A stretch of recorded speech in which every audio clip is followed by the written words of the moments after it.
ko'p g'amga kirib keta olmang. Chunki Allohning yozgandan boshqa g'am kelmaydi va Alloh yozib qo'ygan rizq kelmay qo'ymaydi.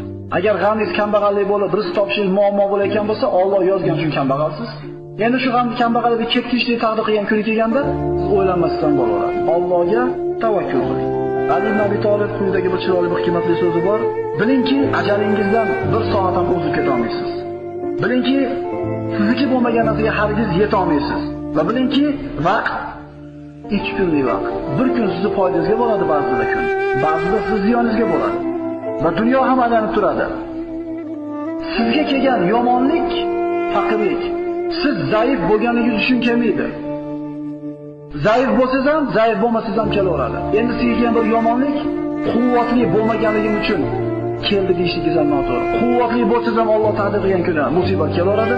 Quvvatsiz bo'lsangiz ham musibat kelaveradi.